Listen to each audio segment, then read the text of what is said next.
Hello అండి, అందరూ బాగా చదువుతున్నారా? ఇది సైకాలజీ అకాడమిక్ బుక్ అండి. ఈ బుక్లో మనకి లాస్ట్లో ఈ విధంగా స్కూల్ అసిస్టెంట్ 2018 డిఎస్సిలో అడిగిన ప్రశ్నలు అయితే ఉన్నాయి. ఇవి నేను నిన్నటి వరకు అయితే 13 బిట్స్ అయితే చేశాను. ఇప్పుడు మనం నెక్స్ట్ బిట్స్ అయితే చేద్దాము. నా ఛానల్లో వైయక్తిక భేదాలు అండ్ అభ్యాసానికి సంబంధించిన గత పరీక్షల్లో ఇచ్చిన అండ్ ప్రాక్టీస్ బిట్స్ అన్నీ కూడా బిట్స్ అయితే వీడియోస్ చేసి పెట్టాను. ఎవరికైనా కావాలనుకుంటే చూడండి. ఇప్పుడైతే ఇక్కడ నుండి చూద్దాము. పదాలలోని అక్షరాలను వెనుక నుండి ముందుకు అక్షరాలను అద్దంలో కనబడే రీతిలో రాస్తున్నట్లు గీత అనే విద్యార్థిని హోంవర్క్ను దిద్దుతున్న టీచర్ గమనించింది. గీతకు గల ఈ వైకల్యము. యాక్చువల్గా గీత హోంవర్క్లు ఎలా రాస్తుందంటే అక్షరాలను వెనుక నుండి ముందుకు అక్షరాలను అద్దంలో కనబడే రీతిలో రాస్తున్నట్లు ఎవరు గమనించారంటే గీత అనే విద్యార్థిని హోంవర్క్ను దిద్దుతున్న టీచర్ గమనించింది. గీతకు గల ఈ వైకల్యము. యాక్చువల్గా ఈ వైకల్యాలు మనకి డిస్లెక్సియా, డిస్గ్రాఫియా, డిస్ఫేసియా, అలాగే డిస్కాలిక్యులియా అని అయితే ఉంటాయి. డిస్ అంటే మనకి పాక్షిక అసక్తత అనమాట. ఓకేనా, పాక్షిక అసక్తత. అదే మనకి ఎఫేసియా లేదా అఫేసియా అని ఉంది కదా, అవైతే మనకి పూర్తి అసక్తత అంటే అలెక్సియా, అగ్రాఫియా, అఫేసియా అని అయితే వస్తూ ఉంటాయి అన్నమాట. అయితే ఇక్కడ ఒక్కొక్క వైకల్యాన్ని మనం చూసుకున్నట్లయితే ఇక్కడ ఫస్ట్ ఆప్షన్ ఏంటి, డిస్లేక్సియా ఇచ్చాడు. డిస్లేక్సియా అంటే మనకి పఠన వైకల్యం అనమాట. అంటే చదవడంలో మనకి ఏదైనా వైకల్యాలు వస్తే మనకి చదవడంలో వైకల్యం కనిపిస్తే దాన్ని డిస్లేక్సియా అంటారు. పఠన సంబంధిత వైకల్యాలు. డిస్గ్రాఫియా అంటే రాత సంబంధిత వైకల్యాలు అనమాట. రాత సంబంధిత వైకల్యాలు డిస్గ్రాఫియా. డిస్ఫేసియా అంటే ఏంటంటే మనకి భాషణ సంబంధ వైకల్యం. అంటే మనకి వినడము మరియు మాట్లాడడంలో ఏదైనా మనకి అసక్తత కనిపిస్తే దాన్ని డిస్ఫేసియా అంటారు. ఇక్కడ చూడండి, డిస్ఫేసియా, ఎఫేసియా అని ఇచ్చాడు కదా. అయితే డిస్ఫేసియా అంటే ఏంటి, మనకి సగం అన్నమాట. పాక్షికంగా అంటే సగం మాట్లాడడం వచ్చి సగం రాక, సగం వినబడి సగం వినబడక ఉందనుకో డిస్ఫేసియా. అదే పూర్తిగా అతను మాట్లాడకపోయినా ఎవరైనా సరే పూర్తిగా వాళ్ళకి వినిపించకపోయినా దాన్ని ఏమంటారంటే ఎఫేసియా అంటారు. అలాగే ఇదేంటన్నాము, డిస్లేక్సియా అంటే పఠన వైకల్యం అంటే చదవడం అన్నాం కదా, పూర్తిగా చదవకపోతే అలెక్సియా అంటారు. డిస్గ్రాఫియా అంటే రాయడం. ఇక్కడ చూడండి, రాస్తుంది తిను కానీ వెనుక నుండి ముందుకు రాస్తుంది, అద్దంలో కనబడే రీతిలో రాస్తున్నది. అంటే సగం రాయడం అయితే వచ్చు కానీ ముందుది వెనుకకు ముందుకు ఇలా రాస్తున్నారు కాబట్టి ఇది పాక్షిక వైకల్యం అనమాట. డిస్గ్రాఫియా అన్నాం. అదే పూర్తిగా రాయలేకపోతే అగ్రాఫియా అంటారనమాట. అది డిస్కి మరియు ఆ వస్తే మనం ఆ రెండింటికి డిఫరెంట్ అనమాట. అయితే ఇక్కడ మనకి రాస్తున్నప్పుడు కాబట్టి వైకల్యం కాబట్టి డిస్గ్రాఫియా అనమాట. ఈ క్వశ్చన్కి ఆన్సర్ ఏంటంటే డిస్గ్రాఫియా. నెక్స్ట్ బిట్ చూద్దాము.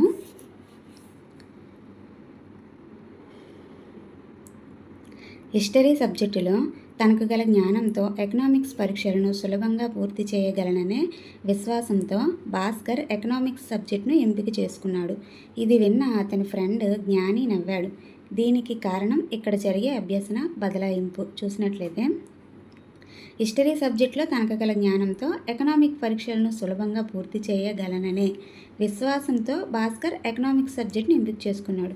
అంటే తనకి హిస్టరీ బాగా వచ్చు అని చెప్పి ఎకనామిక్స్ ఎగ్జామ్స్ కూడా నేను అన్నీ బాగా రాసేయగలను అన్న ఒక నమ్మకంతో ఎకనామిక్స్ సబ్జెక్ట్ని ఎంపిక చేసుకున్నాడు. ఇది విన్న అతని ఫ్రెండ్ నవ్వాడు. దీనికి గల కారణం ఇక్కడ జరిగే అభ్యసన బదలాయింపు ఏంటని అడుగుతున్నాడు. ఏంటంటే మనకి శూన్య బదలాయింపు. ఎందుకంటే హిస్టరీ ఫుల్గా వస్తే ఎకనామిక్స్ ఎలా చేయగలరు, రెండింటికి మనకి అలా అంటే మనకి తొలి అభ్యసనం తదుపరి అభ్యసనంకి ఇక్కడ ప్రోత్సహించట్లేదు, అలాగనే ఆటంకపరచట్లేదు. కాబట్టి శూన్య బదలాయింపు అనమాట ఇది.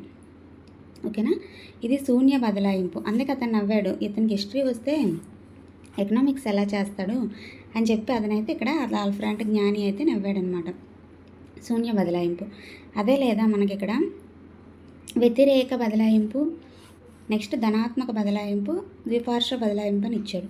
మనం యాక్చువల్గా అనుకూల బదలాయింపు, ప్రతికూల బదలాయింపు, ద్విపార్శ్వ, ఏకపార్శ్వ అనేది నేర్చుకున్నాం కదా. అయితే అనుకూల బదలాయింపునే ధనాత్మక బదలాయింపు అంటారు. ప్రతికూల బదలాయింపునే వ్యతిరేక బదలాయింపు అని అయితే అంటారనమాట. చూసుకోవాలి మన ఇక్కడ నేమ్స్ అనేవి అనుకూల అన్న ధనాత్మక అన్న ఒకటే గుర్తుపెట్టుకోవాలి.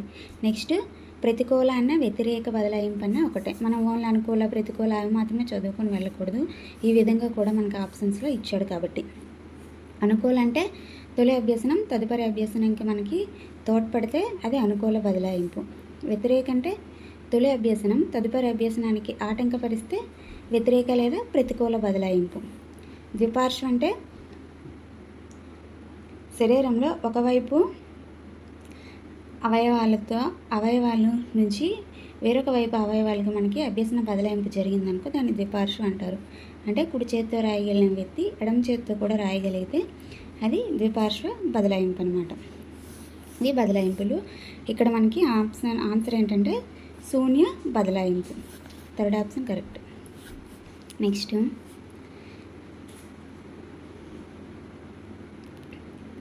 రశ్మిత లిఖితల మానసిక వయస్సులను మీరు మాపనం చేయగా వారిద్దరూ 15 సంవత్సరాల మానసిక వయస్సు కలిగి ఉన్నట్లుగా కనుగొన్నారు. లిఖిత మరియు రశ్మిత యొక్క మానసిక వయస్సు మనకి ఇక్కడ ఇద్దరిది కూడా 15 సంవత్సరాలు. లిఖితకు 15, నెక్స్ట్ రశ్మితకు 15. పాఠశాల రికార్డులు రశ్మిత శారీరక వయస్సును 15 సంవత్సరాలుగా లిఖిత శారీరక వయస్సును 12 సంవత్సరాలుగా సూచిస్తున్నాయి. ఈ క్రింది వాటిలో మీరు అనుకునే సరైన ఊహ. అయితే ఇద్దరిది మానసిక వయస్సు 15. అయితే శారీరక వయస్సు వచ్చేసరికి రశ్మిత శారీరక వయస్సు 15 సంవత్సరాలు, లిఖిత శారీరక వయస్సు 12 సంవత్సరాలు. అంటే రశ్మితది శారీరక వయస్సు మానసిక వయస్సు ఒకటే 15.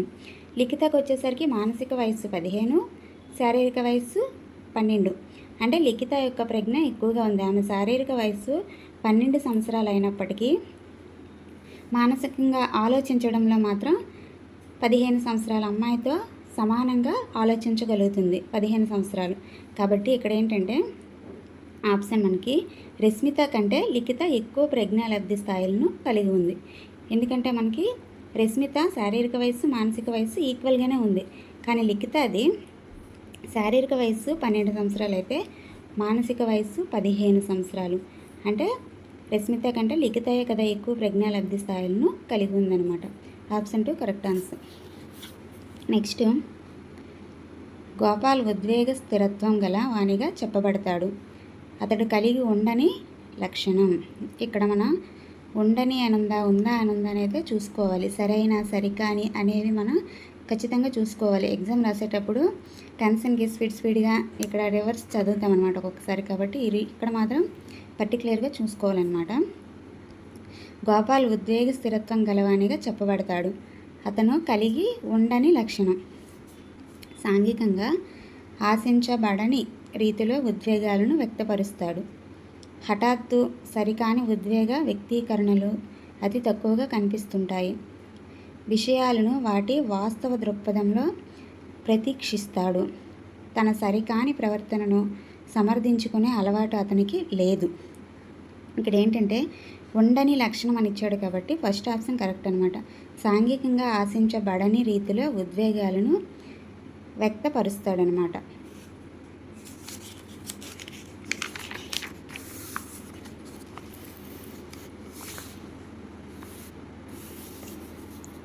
నెక్స్ట్ బిట్ చేద్దాము. బీఈడీ కోర్సుకు చెందిన ఛాత్రోపాధ్యాయులు ప్రతిభావంతులైన విద్యార్థుల గురించి క్రింది అభిప్రాయాలు వ్యక్తపరిచారు. సరి కాని అభిప్రాయాన్ని గుర్తించండి. సరి కాని అని ఇచ్చారు చూడండి. బీఈడీ కోర్సుకు చెందిన ఛాత్రోపాధ్యాయులు ప్రతిభావంతులైన విద్యార్థుల గురించి క్రింది అభిప్రాయాలు వ్యక్తపరిచారనమాట. అప్పుడు సరికాని అభిప్రాయాన్ని గుర్తించండి.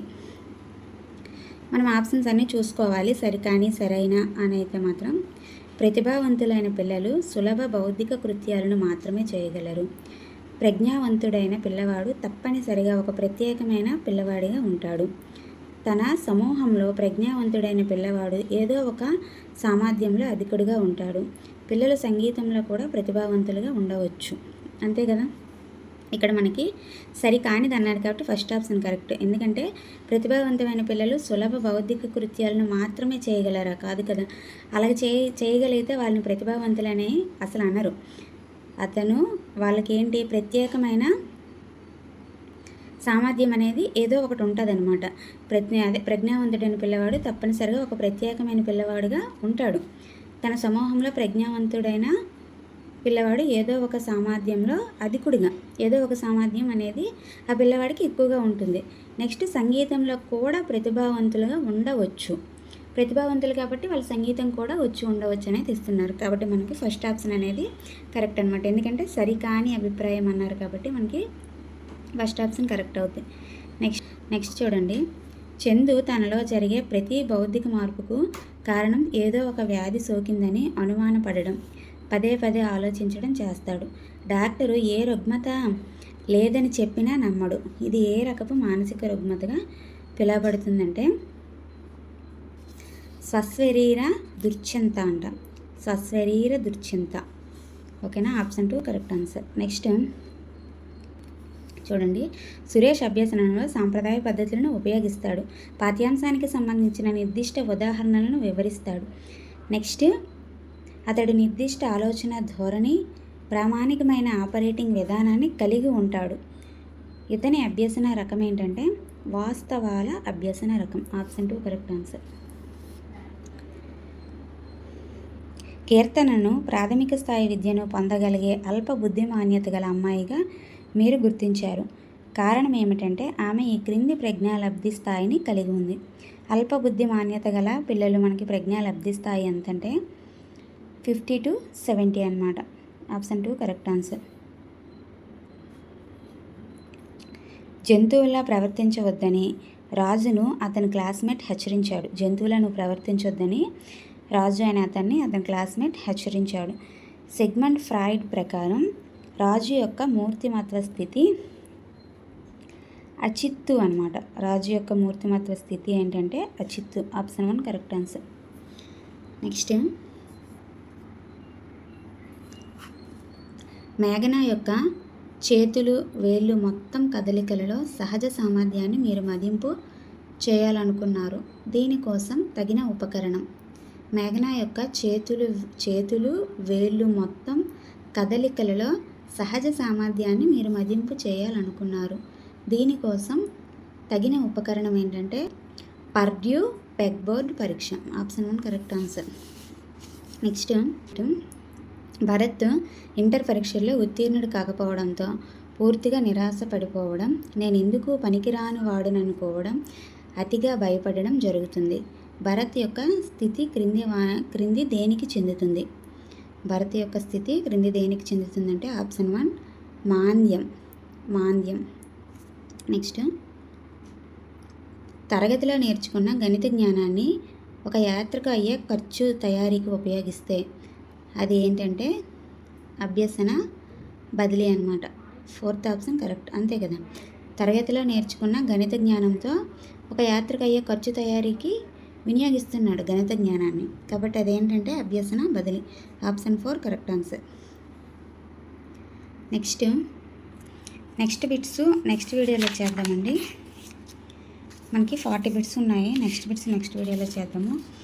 నెక్స్ట్ బిట్స్ మీ వరకు రావాలంటే ఛానల్ని సబ్స్క్రైబ్ చేసుకోండి. నెక్స్ట్ వీడియో నచ్చితే ఖచ్చితంగా ఒక లైక్ అయితే చేయండి. థ్యాంక్ యూ ఫర్ వాచింగ్ అండి.